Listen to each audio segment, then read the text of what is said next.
do we even start this one? How we doing, Chief? Well, I'm backed up. I'm very backed up. I don't know what I can do about 3 years worth of content. Just random content. Like nothing with effort. Well, actually some things have effort, some things don't. Well, okay, no, like the thing is that every little bit that I make is more of a timestamp as to where I was at any given time while I was working on my project, and it was supposed to fill in the empty space between tracks, but I don't know what I want anymore, to be honest. And like, yeah, sure, I could start posting all that kind of stuff, but it's just like, it has to be done so that it doesn't seem spammy, and that each thing has some form of connection to something else, and that maybe I create some form of meaning to go along with the randomness. And at the same time, man, I feel like I am in my own little time warp capsule because I don't know if I want to be in this future yet. The future that I am in right now just doesn't have anything that screams to me, hey, this is worth getting your entire identity invested in. There's just nothing really that piques my special interests, I guess. But then at the same time, I don't even know why I cling on so hard to the past when it does come to my interest. Like, I could play the same fucking game until I fucking die and be happy. But it feels kind of limiting at times. Like, my mood went downhill, but only because I got stoned for like 4 days in a row, and I called it the wine of victory, because I felt like I crossed a whole bunch of milestones, and I was really happy because I established some shit, like some frameworks, and the goalpost moved immediately. It's like, your big goal still isn't met yet, so the fifth day when I had to sober up again, it just felt kind of like, you just wasted 5 days worth of time. Terrible, but I just like, I've been working to get peace. Like, I just want to get peace, and I have so much peace available to me. And then some fucking guru would argue that without chaos or non-peace, peace wouldn't be a thing. A quote that I came up with from an ego very much dead and shall forever remain dead, rest in peace, would say to me, you'll know if you've made a bad call when the wine of victory tasted bitter, but if it tastes sweet, enjoy it, share it, love it, fight for it again. But when it comes to mood-altering substances, it comes with withdrawals. I think in a lot of ways, everything that I'm doing. Actually, okay, here's a bit of an honest truth. A big part of why I went out into this journey was so that I could get myself in a position where I can just get fucking stoned for the rest of my life and not have to worry about any of the other consequences that come from it, because there will be enough excitement and supply to make it last forever. Wishful thinking. Crystal would say, oh, with that voice. I use that AI voice converter because I thought it was like to create a aesthetic, but part of me wonders that like, that's right, there's like young people using this shit, and there's probably going to be a whole bunch of shit on there that is considered cringe and only like boomers will use because they don't have actually idea as to what works or what doesn't in the eyes of the people that have the power to spread shit into the world like AIDS. So Crystal would say, I baptized a USB stick in moonlight. Now it contains 6 prophecies and a lo-fi remix of shame. Then, the Holy Spirit unfollowed me, said I was too clinging with my metaphors. Just so true. And then the last one was like, time travel is legal but taxed. That's why only billionaires forget your birthday. Yeah, just random shit to fill in the graveyard. But anyways, like the title of this thing.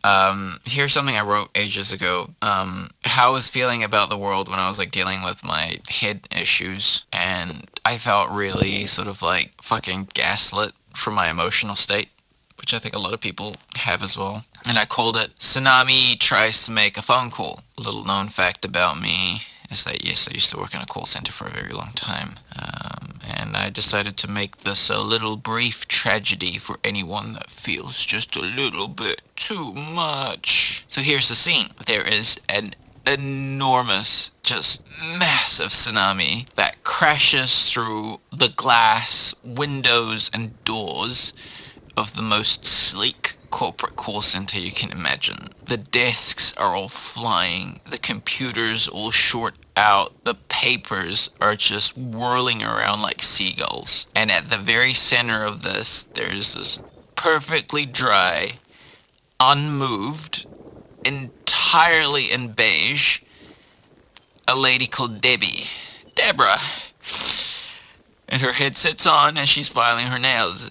And she says clearly over what just happened, Sir, have you tried turning your emotions off and on again?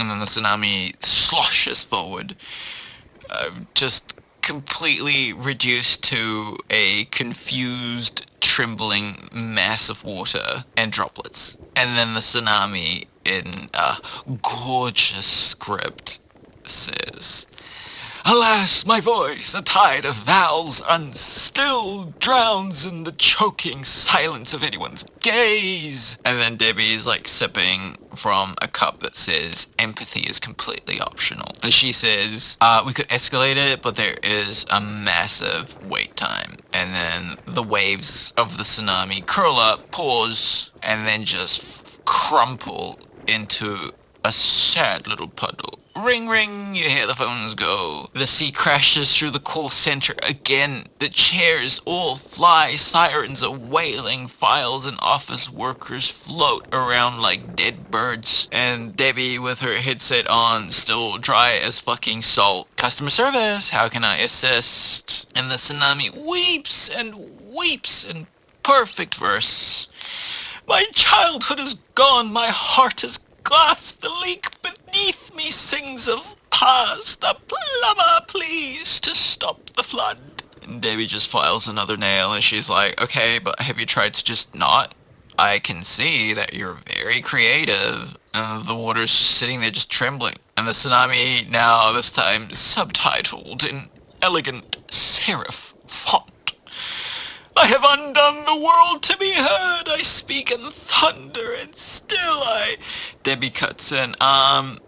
Tsunami, sir, you're not the only one experiencing things like this. And there's like an uncomfortable pause. And the tsunami comes back in elegant serif font again. The pipes, they weep as I do, trapped beneath there is...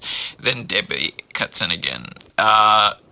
So, Mr. Tsunami, is this regarding a plumbing issue or an emotional one? I can't tell. And Debbie's like typing on a computer that's from like the 80s. And everywhere around her, there's like office chairs floating about. The executives of the building are sobbing. Fucking innocent bystanders are all flailing about. And the tsunami says to Debbie, in italics now, Lo, my pressure bursts through porcelain and soul alike.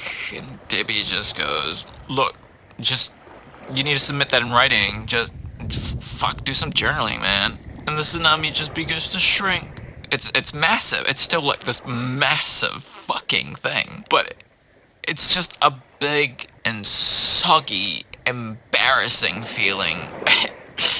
And then the tsunami is like, in Comic Sans this time. Perhaps I've misunderstood. Perhaps the leak is me. Debbie's like, common issue. Anything else? And the tsunami, you can tell he's getting a bit pissed off. He's like trembling in midair. And it just bellows. Is this not worthy of your tremble? I have unmade everything. I am a symphony of sorrow. Must I scream in binary to be heard? Then Debbie just sighs and she's like, I don't know what you want me to do. Okay, I don't make the rules here. I just answer the phones. And then we zoom a little bit on Debbie's face. She's blank as fuck, but you can see that her mascara is just a tiny, teensy bit smudged. And she mutters under her breath, you think I haven't tried to fucking flood this place myself?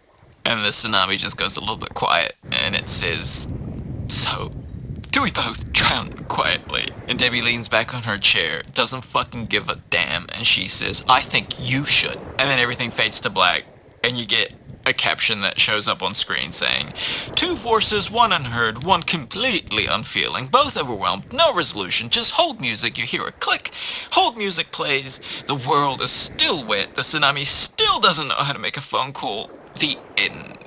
And that, ladies and gentlemen, is how I feel right now. Thank you, thank you. I'll be here all week. I can't complain. Complaining is just my job. Oh ha, ho, hum, ha.